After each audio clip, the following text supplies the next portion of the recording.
Welcome to Stallside Podcast.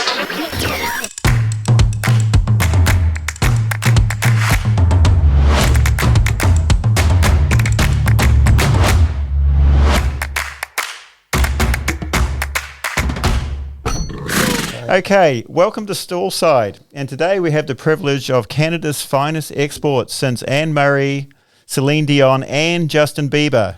Newsflash, they don't want the last one of those back. Dr. Kate Christie, welcome. Thank you. That's very high praise. I don't know if you can put me in the same category as Celine. First question, are you a believer? No. He got exported pretty quickly. Yeah, once he hit fame. Yeah, I think Canada did the right thing there. Though his Christmas album is quite good. I've been listening to that a lot recently. Kate, your shares just went down. You are now the Enron of our podcast. Oh. Anyway, so just because, I hold a great affection for Canadians, being fellow Commonwealth, tell us a little bit about yourself. About myself. First of all, I don't know that I really say about, unless I don't notice that. Have you been Americanized? Potentially. So I'm a little bit split here. Grew up in Nova Scotia, which is, of course, where all of those good accents of about and out and sorry come from. But ended up going to Ontario for undergrad, which is pretty much, I guess Ontario and Alberta get pretty Americanized once you get thinking about that line in Canada. And then ended up in a roundabout way in North Carolina for vet school. So that brought a little bit of the y'all out in my accent. So sometimes I say sorry, y'all, which is a bit of an oxymoron there. A little conflicted. A little conflicted. After that, I came actually to Rood and Riddle for my internship, which obviously you guys both know, and spent a year here of having a great time and being very busy. Ended up at the University of Georgia and became a Dogs fan, which is always exciting. There's nothing like Dogs football on a Saturday, just not this year. They're doing terribly. And then finished my residency there. Was fortunate enough to stay on there for a year, dealing with a lot of small ruminants in addition to horses. So became really good at taking care of goats and alpacas and all of those things. And lucky enough to be invited back here to join the internal medicine team after that. So that is my roundabout way of how I ended up in Kentucky. Well, that's a pretty interesting story. Indeed. Okay, so what we're going to do now is I'm actually going to give you a pop quiz. Oh, no. Okay, so I want you to look at this picture, which I'm showing, and for those that are listening, I'm going to actually describe it as the meeting of Donald and Melania Trump with your Prime Minister, Justin Trudeau. Poor guy. So here comes the question. Do you think Melania fancies Justin? I think it's pretty hard to deny that body language. I mean, how could you not? He's a pretty attractive man with some pretty attractive policies. I mean, what can you say? Yeah, I'd say yes, and probably 97% of women would agree with you. Mm-hmm. The other 3% are legally blind. Okay, so we'll give you partial credit on that one. Oh, good. So I want you to fill in the gaps just a little bit on your history. What led you to veterinary medicine? Do you have an animal background? Absolutely. So my grandparents both grew up on a farm. They grew up with beef cattle and did a lot of 4-H kind of stuff over the summers with them in the beef cattle world. I always had the one lonely red Angus in a class of black Angus calves, and it never won because it looked so ratty and horrible. But I also got into horses, and there's this lovely barn downtown Halifax, Nova Scotia, which probably doesn't sound very exciting, but literally we had a stoplight to cross the street when we rode our horses in the outside ring, and I fell in love driving by these horses. So started taking riding lessons there when I was about 5, and have been doing that ever since. Fell in love with horses. I know, you can't. I fell in love with this little paint pony named Pandemonium, and the rest is history. That's a very complete story. Thank you. Okay, so we're here today to actually talk to people about neonatal foals and what happens on the farm with neonatal foals. And so you have a client, they have a foal, they're calling you because they're a little bit concerned, and you're driving off out there and you're going to get there, and what conversations are you going to have with that client about what's been going on with that foal and what are the things you're going to look for now that make you think things are not going correctly? I think that's a really important topic. It's one of my favorites. As internal medicine people, we love taking care of baby foals. That's a lot of why we do what we do. And I think the exciting part about it, too, and the nerve-wracking part is these people have been waiting 320, 360 days for this foal to drop on the ground, and they're really nervous and worried about what's going to go on. And being able to anticipate some of these problems and knowing what we're looking for is a huge way of making sure we have a successful foal to raise. And that's really what all of their energies have been put into for the past year plus. So the biggest things kind of on the way out to the farm, you get that call, is getting a bit of the history of what's gone on. So lots of factors kind of go into what history questions we need, but certainly we need to know, how old is this foal in terms of gestation? So has the mare had a normal pregnancy? Is the foal early? Is the foal maybe later than they expected? Do they know when the mare was bred and how long the foal has been in there cooking? Did the mare have any problems? So certainly, a lot of factors can affect our foals, but maternal factors are a big one. So did the mare have any illnesses, during her pregnancy? Has there been any evidence that the mare was sick or had any abnormalities during that pregnancy?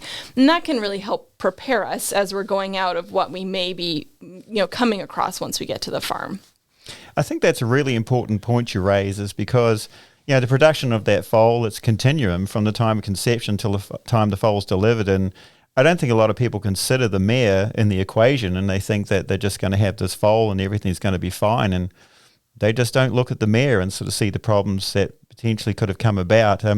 Could you expand a little bit on things in the mare's history that would really get your attention for problems with that newborn foal? Absolutely. So there are a number of things that we have to consider about that mare. So big thing that may be the most obvious question to ask the owner is, has the mare had any serious illnesses? So, has the mare had diarrhea during the pregnancy? Has she had big fevers? Was she sick or hospitalized? Anytime a mare experiences severe illness, you can, potentially, especially depending on where that was in gestation, that can easily affect the foal. Other things we consider, especially obviously last season here in Kentucky, is placentitis. Has the mare been treated for, basically inflammation of the placenta? And that can certainly, affect the foal's gestation and whether or not that foal is sort of ready to be born and if it's going to have any issues. Signs of placentitis in the mare can vary, obviously, but big things that we're looking for is the mare, does her udder, get enlarged earlier than we think it should? Is she dripping milk earlier? Has she had any vaginal discharge? That one's not always commonly seen. But those are big things to know. Has your mare been treated for a gestational problem prior to arrival? Another big thing with the mare is understanding whether or not she's had appropriate vaccinations during her pregnancy. We know that that's a big factor for foals and how they acquire their immunity when they're first born. So making sure she's up to date on vaccines. Has she been exposed to any other horses that are having issues? Kind of things like that, just to be aware of. If you get there in time and the foal's actually still being delivered, what are you looking for then? During delivery? During delivery, yeah. What would cue into the fact that, I'm not so sure this foal's going to get out of the gate quickly? So there are a number of issues from, beginning of labor through to the end of labor. Usually we're not around for the first stage of labor, so when they're just getting crampy, that can last days to hours. But once that water breaks and you start in stage 2 of labor, really that foal should be out in 20 to 40 minutes at most. And so if you're being called out early and make it there in time, there are a couple of things. So red bag deliveries are a big one. So if there's basically premature early separation of the placental membranes. And it kind of presents as what we call a quote unquote red bag delivery, where, the foal isn't presenting normally. Instead, you see sort of the area of the placenta that we shouldn't normally see. And in that stage, it's a pretty precarious situation where the foal could be in distress, not getting enough oxygen, and predisposed to a lot of problems. neonatal encephalopathy, dummy foal syndrome, whatever name you kind of want to give it, that's definitely at increased risk of happening with a red bag delivery. Other big things is fetal stress, so stress of the foal in utero. And a big sign of that is, has the foal started to pass meconium in utero? So are you delivering a foal that is sort of stained with that first fecal output, or meconium? Is he orange colored? Does he have any of that debris on him? Does that fluid look normal? Because that certainly can predispose not only to things like terrible pneumonia, but again, dummy foal syndrome, just infection in general, bacterial sepsis are a huge risk. Okay, so you've got there and the foal's just been delivered. What do you want to see that foal do once it's out of the mare, and what's sort of the time frame you're looking for to sort of say, hey, this guy's going to be okay, or you know what, I think we're going to be watching this one for the last few days. So, you're looking at the clock. What are your important times to you? What are the important behavioral things that you want to see that neonate do? And I think that's a big one, especially, certainly a lot of our farms that deliver a lot of foals are very aware of this, but owners definitely need to be aware of these certain time points that we have. And the first thing I say a foal needs to do is come out and be cute. So if they look adorable and everything's in the right place, that's step one. So what you're telling me is this foal needs to be doing its best Justin Trudeau impersonation immediately after delivery. Absolutely. Okay. Right away. It needs to be fully adorable, or, just put it back in. Okay. No, just make sure that, a big thing is taking a look at the foal right away. And you don't want to go in and get in the way of that mare and foal, bonding and get hands on that foal too aggressively. But does the foal have any obvious issues? So are we looking at, severely contracted limbs, angular limb deformities, any other abnormalities? I think that's a big kind of first visual check. The foal should be able to kind of sit itself up in sternal or right itself within the first couple of minutes. So they're really incredibly precocious animals, in that they are ready to get up and go faster than many other species, that we deal with. Obviously, we don't deal with many others here, but many other neonatal species that aren't ready to go right away. So they should be, sitting up, able to be sternal in the first, several minutes. Suckle reflex usually starts at about, 30 minutes, 40 minutes. And then the big thing is that foal ideally should be standing on its own in about an hour. So that's our first big time point. So it's part of the 1, 2, 3 rule. So 1 hour, your foal should be standing. By at least 2 hours of age, that foal needs to be nursing. And that is super important in terms of, again, how that foal acquires immunity. So needs to nurse well from the mare, ideally within that 2 hour window. If your foal isn't able to stand and nurse well in that time point, that's kind of a marker where you should be thinking, maybe we need some assistance. Maybe this isn't going to be a normal foal. And then there's the 3 hour time point, which kind of marks a couple of things, but big thing is the mare should absolutely have passed her placenta by the 3 hour time point. Ideally, usually it comes out much faster than that, usually around an hour. It's passed, but at 3 hours, we certainly consider that a retained placenta. And the mare can get into big problems with a retained placenta. And then 3 hours too, the foal should have passed good meconium. So that should happen as well. And later on, you're looking for things like adequate urination. But the big thing, I think, in terms of the foal's health is that 2 hour time point of nursing and nursing well. So what are the things that get in the way of that other than the foal not nursing, though? In terms of the foal getting immunity. Getting immunity. So there's a number of things. One, we've already mentioned a little bit, placentitis.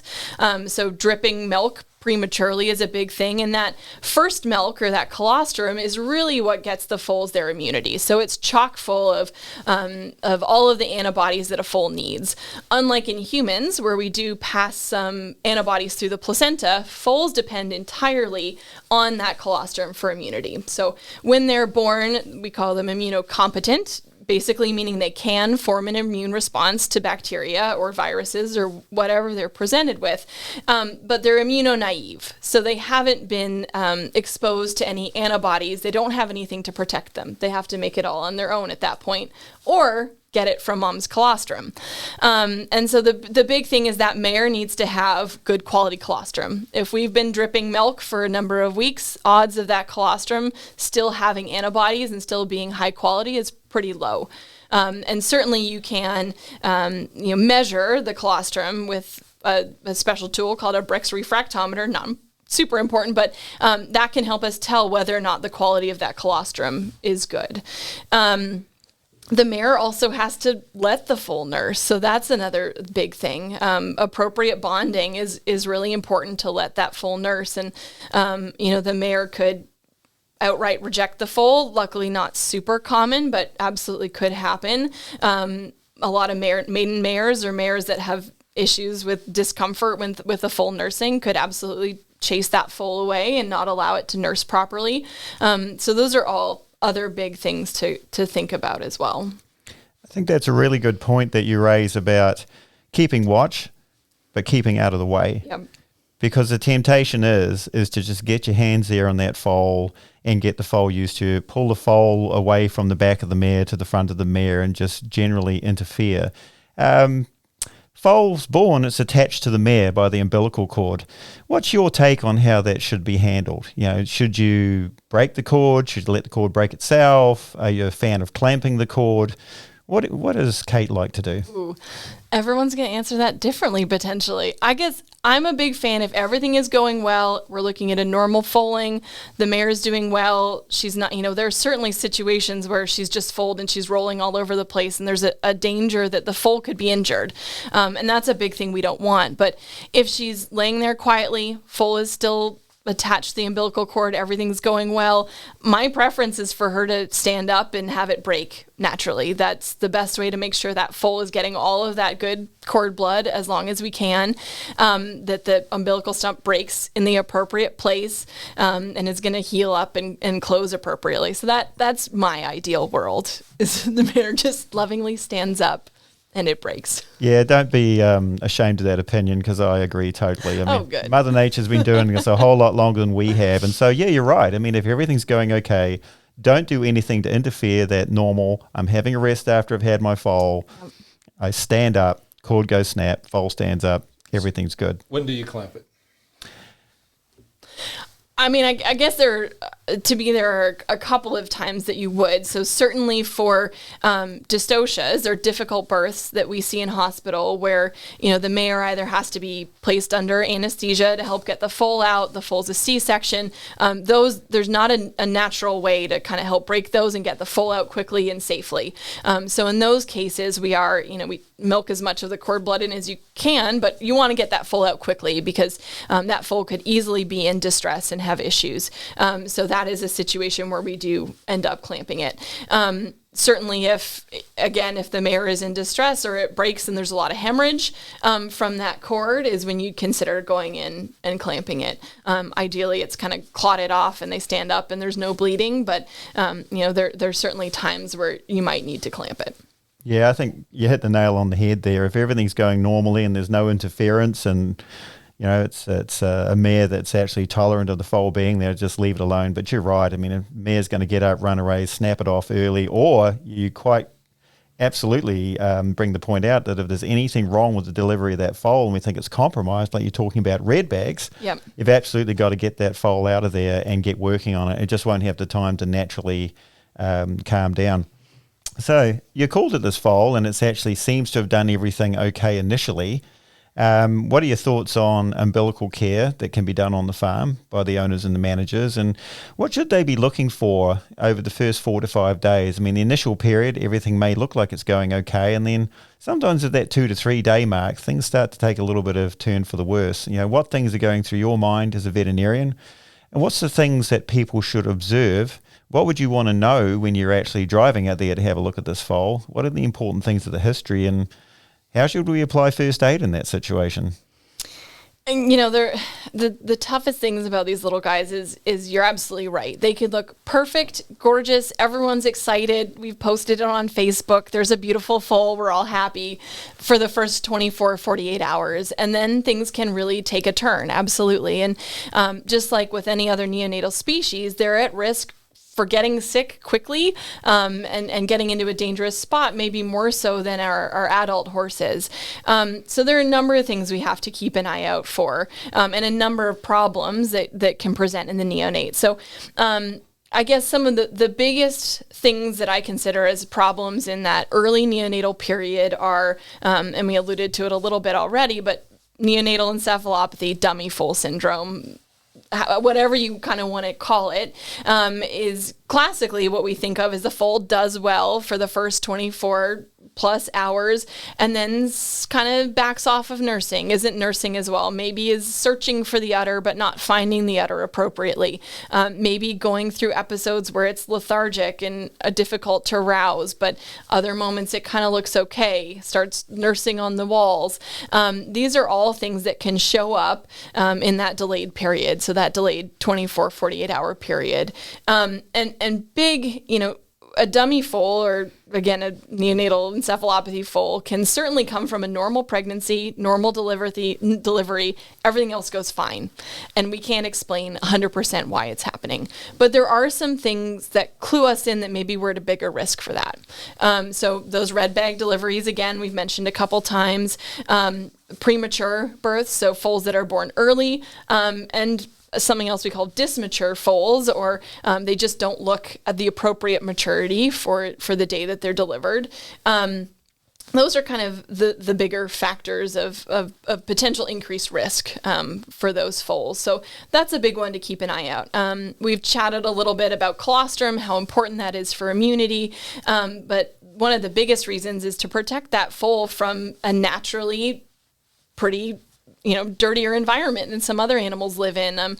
A big thing to avoid is obviously foaling out foals in dirty environments. Environmental factors are huge for keeping them healthy. So nice, clean, dry barn is important. But if they don't have those proper antibodies from the mare, they're at risk for a number of bacteria that are just living in the environment. So really getting out there, you should have your foal evaluated first 12 to 24 hours. And a big part of that is doing a little blood work to make sure that they have appropriate, what we call passive transfer of immunity. So if they don't get enough of those antibodies from mom for whatever reason, they're certainly at increased risk of developing neonatal sepsis, which is basically a fancy word to say they develop usually a severe bacterial infection that can affect multiple organs. So knowing sort of the immunity status of your foal is super important. And those foals, they can have a number of problems. Pneumonia, umbilical infections is a huge way they can develop bacterial sepsis. But certainly clinical signs we're seeing are they're backing off of nursing, they could have a fever, they could have a low temperature. A number of things is, pretty consistent with that particular problem. So that's a big one. You mentioned doing some blood work to find out the level of antibodies. If you're going to do more comprehensive blood work, what clues would you be looking for that would tell you that maybe I'm going to have trouble with this foal at that sort of 24-hour mark? So there's obviously, we can look at a number of things, but big things we think about are white blood cell count. So do we look at their white blood cell count and it's either really, really low or inappropriately high for that foal? You can look at markers of inflammation. Fibrinogen is probably my favorite. That's a big word just to say, has that foal been exposed to a lot of inflammation? So maybe there's a clue that the foal potentially was exposed to a problem in utero. This is a brand new foal and the white cell count is really, really high, indicating potential infection. It shouldn't have that problem this early in life. Other things we want to look at are markers of kidney function. That can be a sign in these foals as well. The placenta's job is to act like a big kidney while the foal is in utero, but that foal should come around and start having adequate kidney function and have normal kidney blood work, hopefully by the 24-hour time point. So those are some more things we can look for. You mentioned white blood cell count. Are you more worried about a low white blood cell count or one that's a little bit elevated? Low. Always worried about low ones more. Why are you worried about a low count? I really like white cells. They have a lot of good properties, and the white blood cells are really what protects the body from infection. So they are one of our front lines of attacking bacteria and trying to help basically help the rest of the immune system protect that foal. And so when the white blood cell is really low, not only do we know, there's a problem somewhere, these cells are being basically used up or getting stuck places, but the rest of the foal is open to infection. So the risk of developing those secondary problems like pneumonia, joint infections, bone infections, that's all higher in a foal that has a low white count. On the blood work, we're not just looking at white cells, we'll also be looking at red cells as well. Absolutely. So tell me about what red cells mean in a foal, and if those were low, or what would that mean to you? So that's another big problem that we're going to be watching out for in the newborn foal. So the big problem, the big name for it is called Neonatal Iso Erythrolysis. But basically what happens is those antibodies we've absorbed from the mare start attacking the foal's red blood cells. And this is typically when they don't have a compatible blood type, which absolutely can happen, especially in brood mares that have had a number of foals. And then sort of what happens is those antibodies that are trying to help the rest of the foal start attacking the red blood cells and basically breaking them or targeting them for destruction. So then all of a sudden you have very low red blood cells. And we know the red blood cell is a number of functions, but the biggest thing is delivering oxygen throughout the body. So it has a very important role.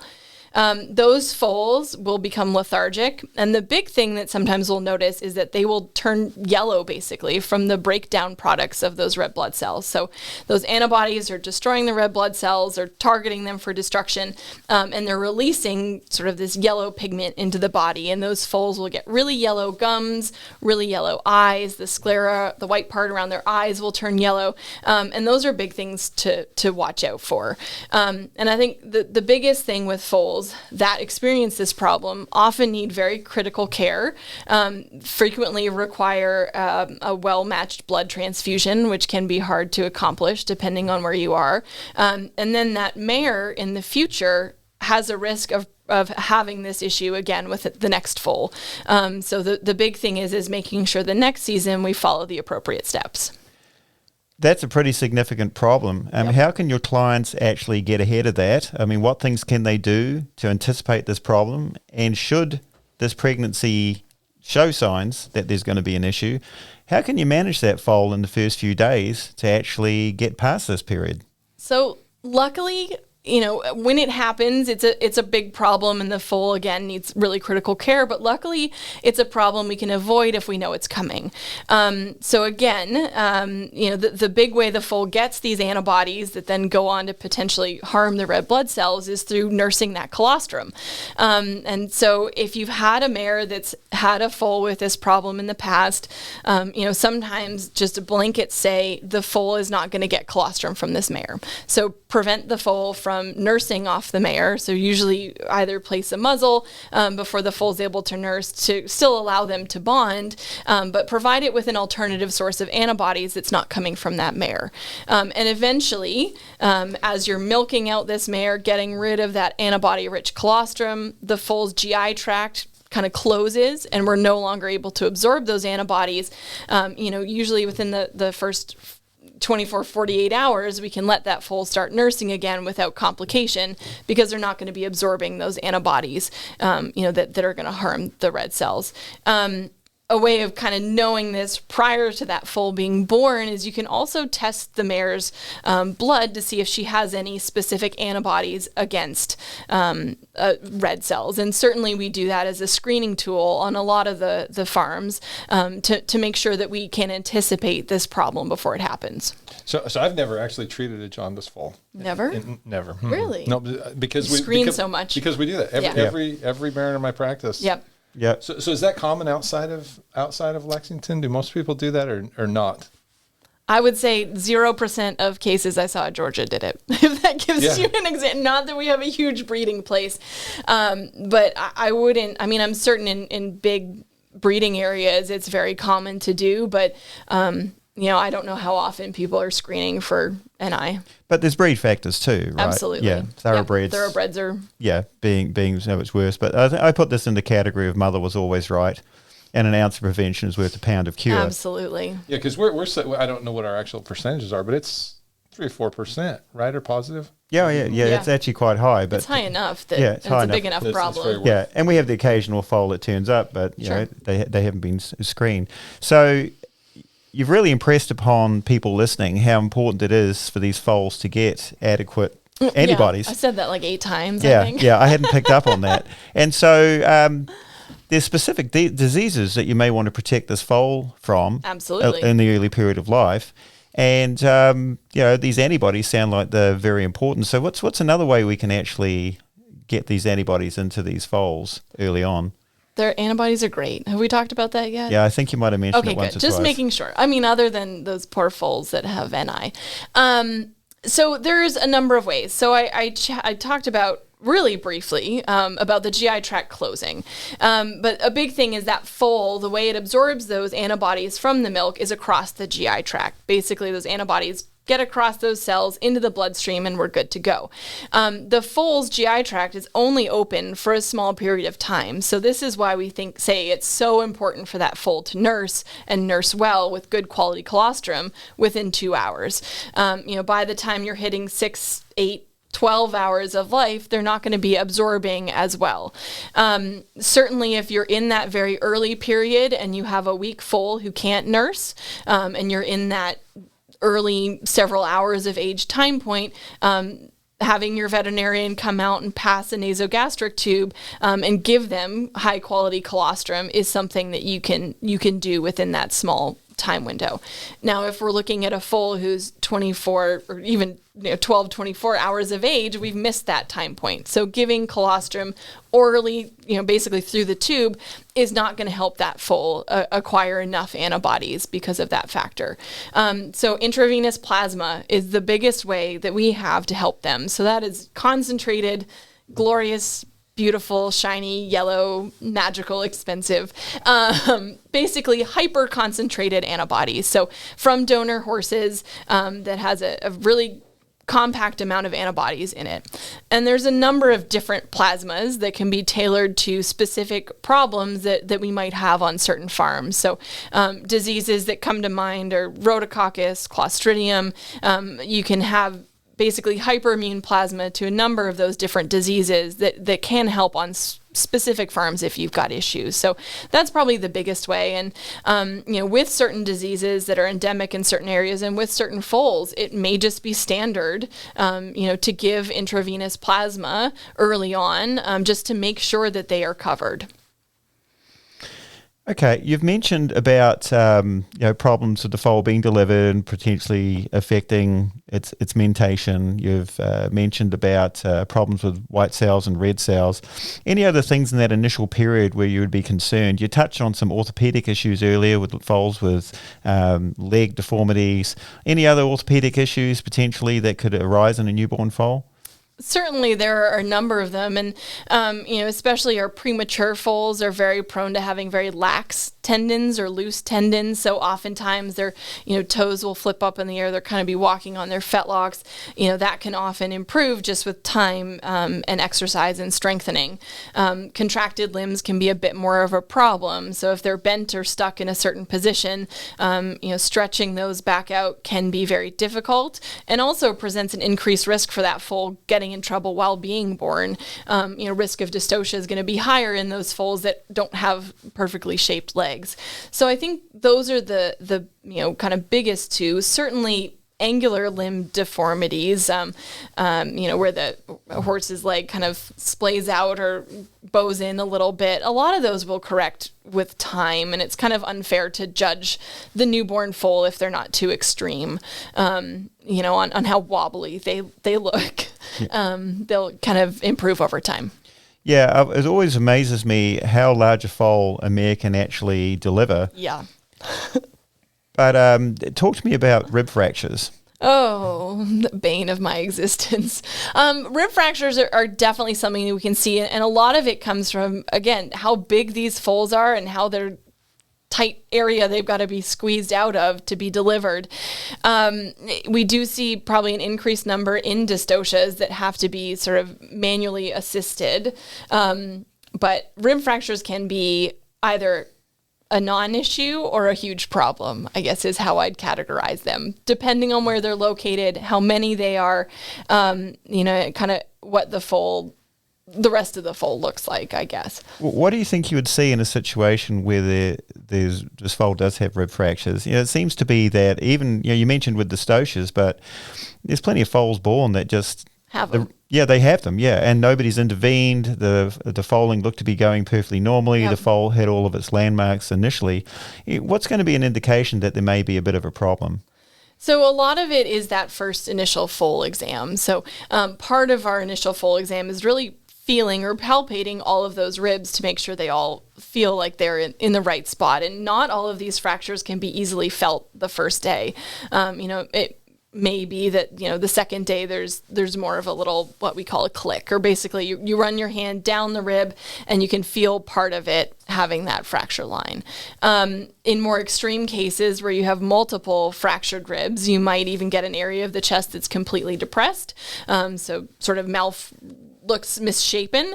And in those foals, usually we have a more significant number of fractured ribs. And honestly, I think some of them we find later when you can feel a callus over the rib and you're like, well, I didn't know that was there. Yeah. And they're fine and they're happy, bouncy, and you go to feel them and they're, multiple weeks of age and there's a big old bump where one of their rib fractures was. Yeah. But I think if those are stable enough that you miss it on your exam, they're just fine to go out. But I think what you illustrated is it's hard to pick up and know, and I think this is one of the importances of having a veterinarian examine that foal in the first, before it goes out of the stall. Absolutely. Yeah, and I think you're right, and that timing you're talking about, that first 24 hours is good. You can pull your blood, you can get your hands on the foal, you can just establish the baseline for how that foal's going, and if there's any deviations from that a little bit later, you can say, hey, at day one this foal was doing this, and down the line this foal is not doing things. You get your blood work. Was I challenged in utero? Am I challenged already?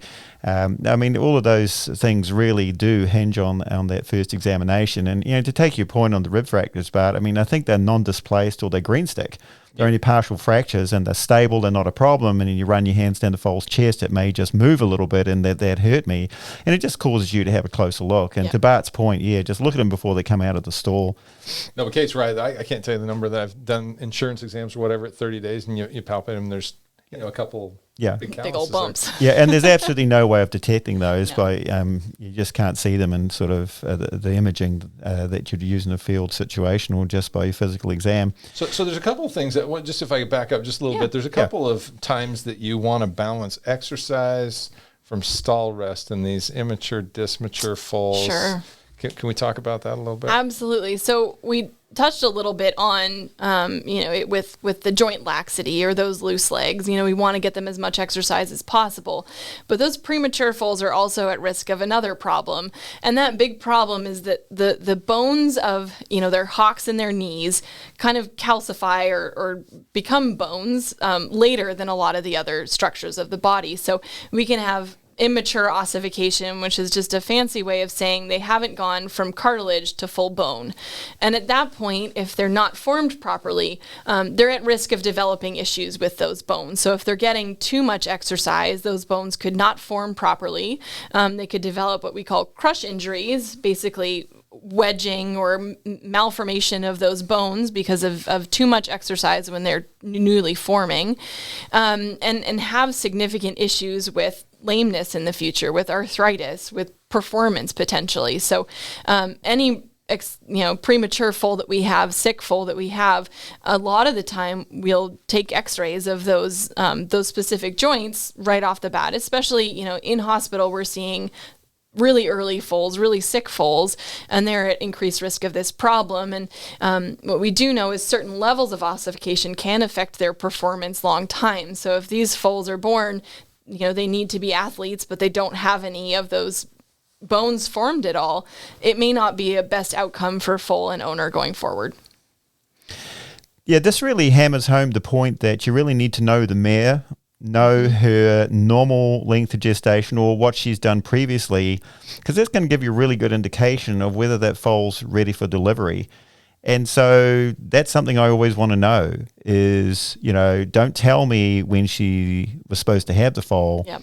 Tell me her last breeding date. because that to me means so much. And then I can quickly count forward and say, okay, if she usually goes 335 days, this foal is appropriate for her. If she usually goes 360 days and it's 325, we know we're in a whole lot of trouble.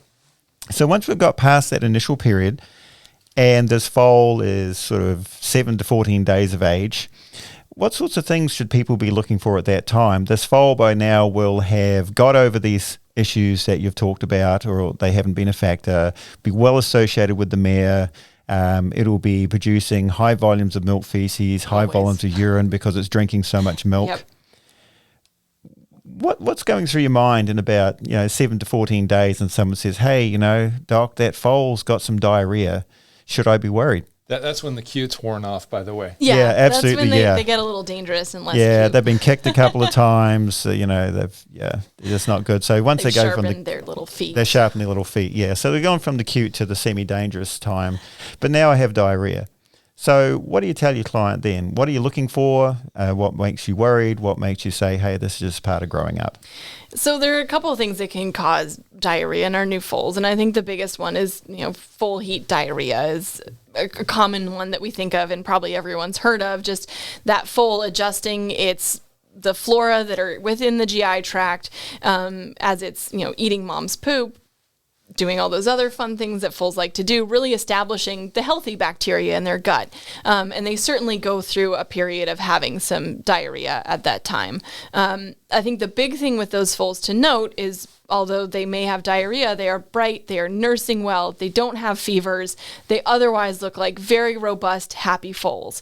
If you were compelled for some reason to grab it, chase it down, pin it down, and take some blood from the very healthy, bouncy foal, that foal should have normal looking blood work. So, shouldn't have any evidence of dehydration. Our lovely white blood cells that we like talking about should be normal. Everything should look good in that foal. So those are that's a big thing to consider, and probably the most common one that we'll see.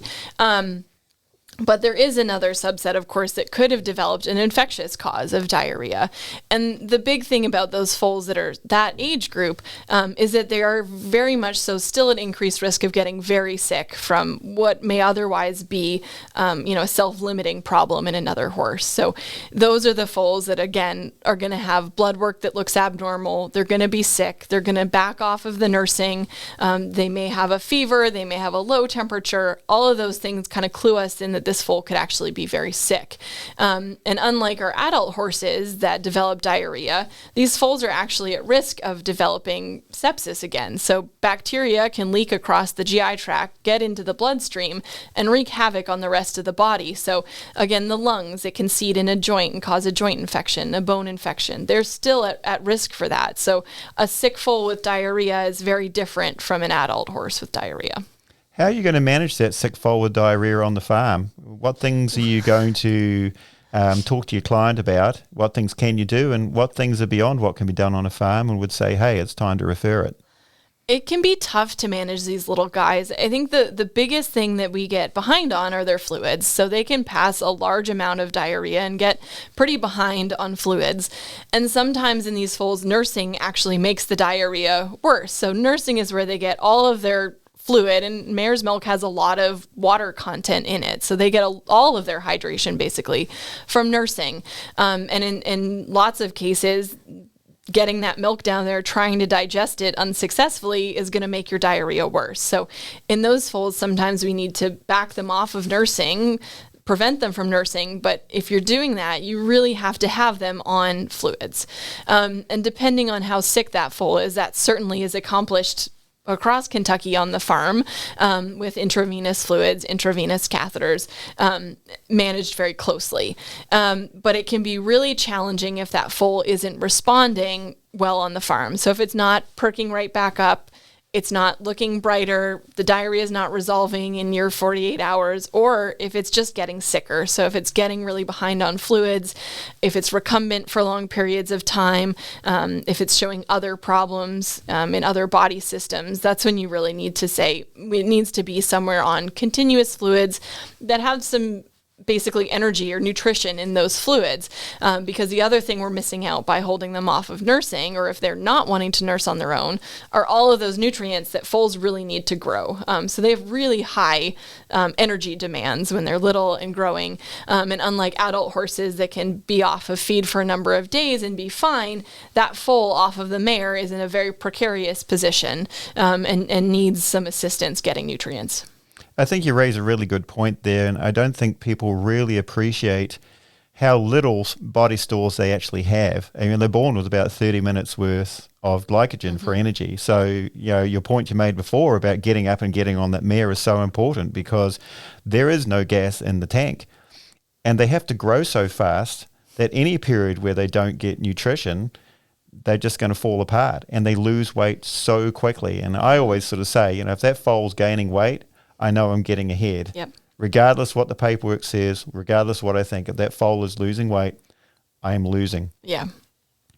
They melt. They melt. Little things. So coming up to that first 30 days, this foal's starting to get out and around, it's spending time with the mare, it's starting to get introduced to maybe other mares and foals in the paddock, and we'll sort of cap this at about 30 days. What other things do you think are important for your clients to know with those foals on the farm? How do you want to see this foal managed? What are things that it have to look out for as it's going through that first period of its life? So really that first 30 days is our true neonatal period, and that's when they're at increased risk of, you know, are we being exposed to other horses that are sick? You know, managing that herd closely is important. They have those antibodies on board, certainly, but they're still working on developing robust immune systems. So really keeping an eye on that. Again, our foals that maybe were compromised early in their life, a joint infection could pop up at any time in that time period. So monitoring them closely for any incidents of lameness, swelling in joints is important. And then our other big portal of entry for bad bacteria is going to be your umbilicus. So keeping a really close eye on, you know, does that umbilicus feel thick? Do you have any discharge? Is it healing appropriately? So by that, 30 days of age, you should really not, it should be nice and shriveled up and gone. Is it still hanging around causing a problem? There could be something else going on there. If you're concerned about the umbilicus and how it looks, what signs would you see in the foal besides what you've described, and how can we actually investigate that? The umbilicus. So it could be, it can get infected at a number of points along that umbilicus. So certainly externally is the most obvious big one. You've got a big, ugly umbilicus that's not healing appropriately, maybe is hot, painful to the touch. There can be, discharge from that area. That's probably the most obvious one. And you kind of know you have a problem. You can visually inspect it and say, I need this looked at. The umbilicus, though, goes a number of places. So in the fetal circulation, or when they're in utero, parts of the umbilicus go all the way up to the liver and then all the way back to the bladder. And anywhere along that tract, that umbilicus can become infected. So they certainly can have internal abscesses. And the outside of the umbilicus may look completely normal, but that foal maybe has spiking fevers, lethargic, coming off the nursing a little bit, becomes sick with no other obvious points to look at. And I think certainly a foal with a fever of unknown origin, we don't know where it's coming from, a big place to look is that umbilicus. And the way we can do that is by ultrasound. So on ultrasound, you can follow all those structures that were really important in the fetal circulation, but become less important, I guess, as true circulation, as the foal ages or as the foal's born. And we can follow that again all the way up to the liver, all the way back to the bladder to see, have those healed appropriately. Is there any evidence of infection or an abscess along that tract? Yeah, I mean, the most sort of sobering moment for me is when I have the foal come in. It's like 3 to 4 weeks of age. The first sign they see is actually a septic joint swollen, foal's lame. And everybody thinks, the mare stood on the foal, that's the reason, and you just feel really despondent because you're going to look for the focus of that infection, and you check the umbilicus, check the umbilical arteries, you check the umbilical vein, and you actually find something has actually seeded the joint. And so, I'm with you. You just can't be too careful. You just got to keep an eye on it and make sure that that's not going to come back to bite you, because they can look perfectly normal from the outside, and then inside it's just all on. So just sort of summarizing, I mean, this has been a huge amount of information, but just summarizing, starting from the late gestational mare all the way through to those first few days of the foal. If you're actually going to write a diary for your client a diary of things to actually look for and things to actually do to increase your chances of success. I mean, obviously, the first one is have a healthy mare. And even when that foal's out there running around on the paddock, if that mare is sick, she's not producing milk, that's the quickest way to get 2 patients instead of 1. But turning back the clock, what's Kate's diary for actually ensuring success from late gestational mare through to the first few days of the foal? I think that's a big thing. And I think it all, again, starts with that mare. So making sure she is appropriately vaccinated. There are many places to find good vaccine schedules. It could depend on, the farm, the situation. But making sure that mare is prepared to give her foal as high quality of antibodies as possible is huge. It's different for, our farms around here, but a first-time horse owner who's foaling out a foal, make sure that mare is in a place where, people have done this before. I think personnel is really important to ensure that foaling goes appropriately. You're not always going to have a veterinarian who's an experienced veterinarian sitting there watching the mare waiting for her to foal. So again, a clean, healthy, dry environment with people who know what to watch out for and how to foal out a mare, how to assist if needed, is huge, because certainly, having your mare at a place that's far away from any veterinary intervention, if that foal gets in trouble, that can be a recipe for disaster, even if everything else went fine. So I think those are big places to start. And then we got to go back to our 1, 2, 3 rule of making sure they stand, nurse appropriately, and that the mare passes her placenta. Because again, if that mare gets sick, if that mare has issues, she's not going to be able to appropriately and healthily raise that foal. And then your 12 to 24 hour veterinary check on that foal, unless you suspect problems earlier. If you are at all concerned, I don't think it is ever inappropriate to have a veterinarian come out and evaluate your foal, and your mare is another big part of that. If you have any concerns at all. So once you get past that 1, 2, 3 hour time point, your vet comes out at 12 to 24 hours, again, does that little bit of blood work, evaluates the foal. Then the biggest thing to do is make sure that mare and foal are taken care of, are bonding appropriately, and managing any other problems, that have come along. Yeah, I think that's a really good way to put it. And also, if you think you're at risk of the neonatal Iso Erythrolysis, get that mare bled at an appropriate time. It's just a great time to have a conversation with your veterinarian and how do I set myself up for success, and I'm not calling you on an emergency. So, when we pull those, about 30 days, right?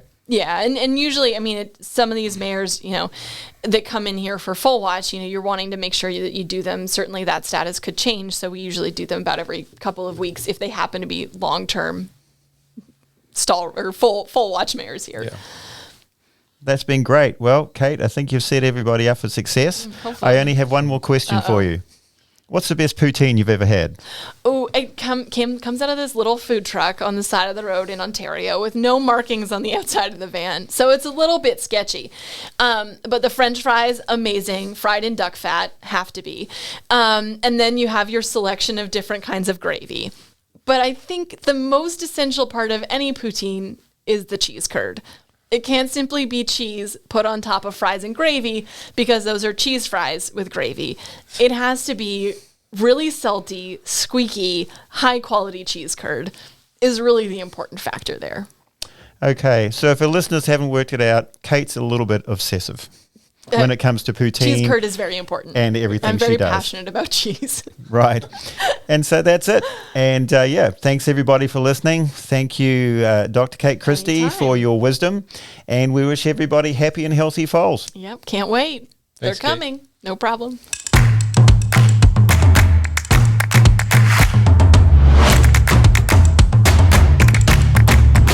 Rood and Riddle Veterinary Pharmacy is a full-service veterinary pharmacy located in the heart of the Bluegrass, Lexington, Kentucky, the horse capital of the world. We are the official pharmacy of nationally recognized organizations like the Breeders' Cup, the National Horse Show, and the United States Hunter-Jumper Association.